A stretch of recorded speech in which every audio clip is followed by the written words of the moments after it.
사도행전 1장 1절에서 5절의 말씀입니다. 사도행전 1장 1절에서 5절, 신약성경 187면, 신약성경 187면입니다. 사도행전 1장 1절에서 5절의 말씀 합독하십니다. 데오빌로여, 내가 먼저 쓴 글에는 무릇 예수께서 행하시며 가르치시기를 시작하심부터 그가 택하신 사도들에게 성령으로 명하시고 승천하신 날까지의 일을 기록하였노라. 그가 고난 받으신 후에 또한 그들에게 확실한 많은 증거로 친히 살아계심을 나타내사 40일 동안 그들에게 보이시며 하나님 나라의 일을 말씀하시니라. 사도와 함께 모이사 그들에게 분부하여 이르시되, 예루살렘을 떠나지 말고 내게서 들은 바 아버지께서 약속하신 것을 기다리라. 요한은 물로 세례를 베풀었으나 너희는 몇 날이 못되어 성령으로 세례를 받으리라 하셨느니라. 아멘. 오늘부터 사도행전 말씀을 함께 읽고 묵상하고 나누며 새벽 기도회를 합니다. 본래 계획은 월요일부터 하려고 했는데 여러분 아시는 것처럼 저희 모친께서 돌아가셔서 이제 장례잘 모시고 오늘부터 시작합니다. 여러분 기도해 주시고 또 먼 곳 오셔서 위로해 주셔서 모친 장례 잘 모셨고 또 이제 일상생활로 모두 다 돌아갑니다. 다시 한번 감사드리고 또 오늘부터 사도행전 1장 말씀부터 쭉 말씀을 드리겠습니다. 오늘은 첫 시간이기 때문에 좀 서론적인 말씀을 드려야 되겠습니다. 그리고 내일부터 1장 1절부터 본문 말씀을 드리도록 하겠습니다. 사도행전의 저자는 누가복음을 쓴 누가라는 분입니다. 그래서 누가복음과 사도행전은 긴밀하게 연결이 되어 있습니다. 누가복음을 누가복음 1이라고 말한다면 사도행전은 누가복음 2 혹은 후편이라고 해도 크게 틀리지 않습니다. 누가라는 분이 이 누가복음과 사도행전을 기록할 수 있었던 중요한 이유는 이 사도 바울이 세 차례 선교 여행을 하는데 1차는 바나바와 마가와 함께 했었죠. 그리고 이제 마가가 중간에 좀 힘들어서 돌아간 일 때문에 많은 또 갈등이 생기는데 그 후에 사도 바울이 두 번째, 세 번째 본격적인 선교 여행을 할 때 이 누가가 의사로서 동행을 하게 됩니다. 그래서 늘 같이 옆에 있어서 이 선교 여행을 잘 알죠. 그래서 사도행전을 쓸 수 있는 가장 좋은 적임자가 됩니다. 또 바울이 마지막에는 로마로 이제 끌려가는 일이 있지 않습니까? 이때도 동행을 합니다. 사도 바울이 로마 감옥에서 대략 52년에서 62년 사이에 있게 되는데 이 사도 바울을 기록한 시기는 59년에서 64년, 이게 거의 시기가 아주 비슷하게 맞아 들어가기 때문에 누가라는 분이 지근거리에서 사도 바울을 잘 지켜보고 선교 여행을 했기 때문에 누구보다도 이 사도행전을 쓸 수 있는 그런 이유, 자격이 있는 분임을 알 수가 있습니다. 복음서에는 예수님의 탄생, 예수님의 설교, 기적, 교훈, 그리고 십자가의 죽으심, 부활하심을 기록을 합니다. 그런데 사도행전은 그것을 이어서 복음의 역사가 예수님 부활 승천하시고 끝이 아니라 제자들에 의해서, 사도들에 의해서 계속 되어진다, 이것을 보여주고 있습니다. 복음서는 예수님의 역사성에 대해서 예수님 친히 하신 말씀, 기적, 십자가의 죽으심, 부활, 이것을 기록했다면 사도행전은 예수님이 약속하신 성령님, 예수의 영이라고도 하죠. 성령님에 의해서 예수님이 하셨던 그 일, 그 부탁하신 일들이 제자들에 의해서 계속된다. 이것을 기록한 것이 사도행전입니다. 그래서 이 누가복음과 사도행전, 복음서와 사도행전은 아주 긴밀하게 연결이 되어 있습니다. 이 복음서, 특별히 누가복음이 예수님의 부활 사건을 기록했다면 사도행전은 예수님 이후에 오순절 사건을 기록한 것으로 보면 됩니다. 부활절과 오순절은 동전의 양면 같죠. 부활절 없는 오순절이 없고 오순절 없는 부활절도 의미가 없어요. 이 두 가지는 아주 긴밀하게 연결되어 있습니다. 오순절의 역사가 일어나지 않았다면 예수님의 부활 사건은 또 우리 개인에게, 지금 우리에게 전달되지 않았을 겁니다. 그냥 12제자 그 당시로 딱 끝나게 되죠. 성령님이 오순절에 강림하시면서 예수님의 부활하심이 베드로 통해서 대중에게 설교가 되고 또 많은 사람이 3,000명이 믿고 5,000명이 믿고 하는 일이 일어나게 됩니다. 복음서는 예수님의 십자가 죽으심, 부활을 기록하고 증언하고 있습니다. 근데 이것이 오순절 성령님의 역사로 인해서 우리 개개인의 신앙 사건으로 변하게 됩니다. 여기 초점이 조금 더 다른 거예요. 복음서에서는 히스토리컬 팩트를 다루죠. 예수님이 탄생하셨다, 이런 생애를 사셨다, 이런 설교를, 기적을 베푸셨다, 예수님에 대한 히스토리컬 팩트, 역사적 사건, 사실을 기록을 하는데, 이것이 우리 개개인의 믿음이 되는 것은 이제 오늘 우리에게 돌아보았을 때는 성령님의 역사에서 된다는 거죠. 개개인이 예수님 하신 말씀, 예수님 십자가 죽으심, 부활하심, 이걸 우리 그때 없었어요. 그때 우리는 태어나지도 않았습니다. 2000년 지난 오늘 우리가 그것을 확실하게 믿을 수 있는 것은, 개인 신앙으로 고백할 수 있는 것은 성령님의 역사에 의해서이다라는 거죠. 이건 사도행전에도 마찬가지고 그 흐름이 계속 2000년간 이어져 와서 오늘 우리에게도 동일하게 적용이 되어집니다. 세계에는 수십만, 수백만 개의 교회가 여기저기 있죠. 그런데 크게 이제 세 가지로 분류를 하는데, 하나는 로마 가톨릭 교회가 있습니다. 이건 공교회라는 의미에서 세계를 말합니다.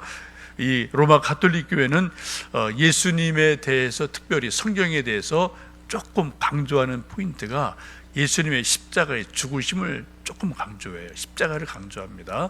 그래서 여러분 가톨릭 교회에서 십자가 보시면은 십자가 고상이라고 그래요.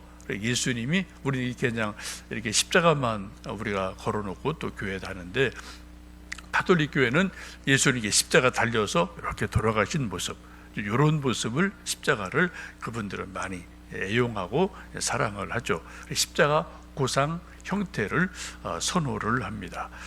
동방정교회는 부활을 좀 강조하고요. 우리 개혁교회, 개신교회는 오순절 성령님의 역사하심을 조금 더 강조하는, 그런 똑같은 성경이고 하나님의 일인데 조금 포인트가 이제 다른 것을 보실 수가 있습니다. 사도행전에서 중요한 키워드 중에 하나는 고난이라는 거죠. 예수님 부활 승천하시고 교회가 막 탄생을 하게 되는데 고난이 다가와요. 스데반의 순교, 그리고 스데반의 순교 이후에 사울이라는 청년을 중심으로 해서 유대 교인들의 엄청난 탄압, 고난이 이루어지게 되고, 그래서 예루살렘에 모여있던 교회가 다 흩어지게 되고, 여기저기로 흩어지면서 역설적으로 교회들이 안디옥에, 여기에 저기에, 또 사마리아에, 온 유대에 여기저기 계속 교회들이 세워지는 이런 일이 일어나게 됩니다. 참 이건 역설인데요. 만약 초대 교회, 예루살렘 교회에 핍박이 없었다면은 교회는 예루살렘에만 있었을 거예요. 그리고 더 커지지를 못했을 겁니다. 근데 하나님께서는 스데반의 순교라는 고난을 통해서 막 교인들이 살려고 도망을 가죠. 피신을 가죠. 거기서 또 교회들이 세워지는 놀라운 역설이 일어납니다. 민들레를 보시면 홀씨라는 게 있지 않습니까? 민들레 홀씨가 되게 가벼워요. 여러분 뭐 창문 열어놓으면은 가끔 집안에 또 민들레 홀씨 이렇게 막 와서 날아다니는 거 보실 수 있지 않습니까? 민들레 홀씨는 바람이 없으면 그냥 그 자리에 이렇게 그냥 내려앉겠죠. 근데 바람이 강하게 불면 이것이 뭐 100m 뭐 여기저기 쭉쭉쭉 퍼져서 민들레가 아주 온 세상에 퍼지는 것을 봅니다. 바람이 없다면 민들레는 퍼지지를 못하죠. 복음도 역시 그런 역설이 있습니다. 고난을 통해서 여기저기로 흩어진 사람들이 흩어진 곳에서 또 모여서 예배드리고 전도하고 교회가 세워집니다. 하나님은 참으로 놀라운 섭리 가운데 인간의 악함, 인간의 약함 이것을 사용하셔서 또 선교의 도구로 사용하시고 교회를 세우십니다. 사도행전을 볼 때 우리가 크게 세 가지 요점을 볼 수 있는데, 첫 번째는 교회가 뭐냐, 교회의 의미입니다. 구약에서는 솔로몬 성전이 이제 교회 하나의 전형적인 모습입니다. 그리고 바벨론 포로가 되고 성전이 무너지고, 그리고 유대인들이 포로돼서 모인 곳이 회당 중심으로 모이게 됩니다.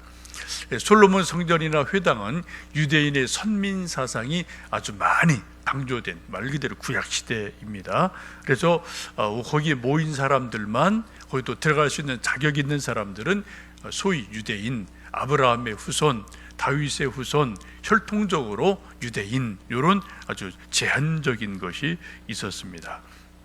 그런데 신약에 와서 회당과 솔로몬 성전이 이미 무너진 상태이고요. 회당은 있었지만 이제 예수님이 부활 승천하시고 믿음의 형태가 달라지면서 이제는 교회가 세워집니다.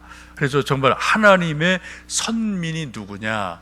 구약까지는 혈통이었어요. 아브라함의 자손, 다윗의 후손, 유대인의 핏줄, 혈통이었는데 예수님 부활 승천하시고 교회가 세워지고 사도 바울 통해서 이방인들에게 복음이 전해지고 유대 말고 여기저기 교회들이 세워지면서 하나님의 선민이 누가 됩니까? 예수님을 구주로 믿는 사람. 이것이 이제 확실한 하나님의 선민의 기준이 되어집니다. 그래서 교회는 지금도 뭐 아프리카, 한국, 미국, 뭐 러시아, 중국 온 세상에 교회가 있습니다. 크고 작은 교회가 있고 오래된 100년 된 교회가 있고 1년 된 개척교회가 있고 하여튼 뭐 여러 가지 교회들이 많이 있습니다. 교회는 많지만 교회의 본질은 하나입니다. 예수님이 머리이시다. 우리는 부름받은 하나님의 백성들이다. 구원받은 백성들이다. 예수님을 구주로 믿는 믿음의 사람들이다 라는 거죠. 사도행전에도 뭐 수십 개의 교회들이 여기저기 소개가 되어지고, 또 이제 사도 바울이 쓴 서신서를 보면서 뭐 갈라디아, 고린도, 에베소 등등등 수많은 교회들의 구체적인 모습을 볼 수가 있습니다. 이제 요약을 하면 교회는 예수님을 머리로 하는 하나가 이제 온전한 교회고, 공교회라고 이제 뭐 우리가 고백을 하게 되죠. 근데 그 교회가 지역에서는 수백, 수십, 수백만 교회로 다양하게 지역에 이렇게 좀 구체적으로 세워져 있다라는 거죠. 그런데 그 교회는 두 가지 의미가 있습니다. 하나는 구원의 방주의 역할이 있어요.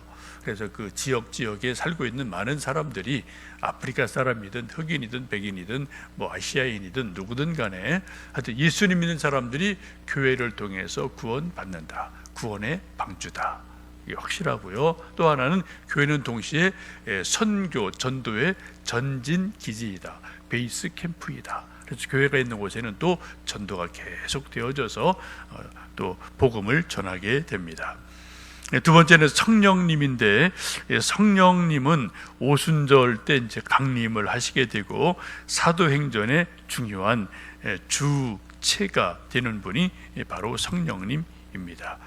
그래서 성령님에 대해서 이제 오해하기 쉬운 게, 내가 성령님을 활용한다, 내가 성령님 좀 오세요 하면 성령님이 오시고, 또 성령님 이렇게 하세요 그러면 뭐 성령님 하신다라고 우리가 자칫 오해하기 쉬운 부분이 있는데, 사도행전을 보시면 이 사도행전의 주체는 사도들이 아닙니다.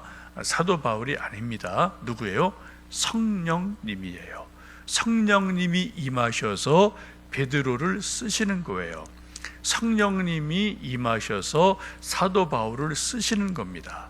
쉽게 말씀드리면 사도행전의 주체는 성령님이시고요, 베드로, 요한 이런 12사도, 또 디모데 혹은 뭐 신라, 사도 바울 이런 사람들은 성령님께 고용된 고용인이라는 거예요. 고용인, 주인은 성령님이셔요.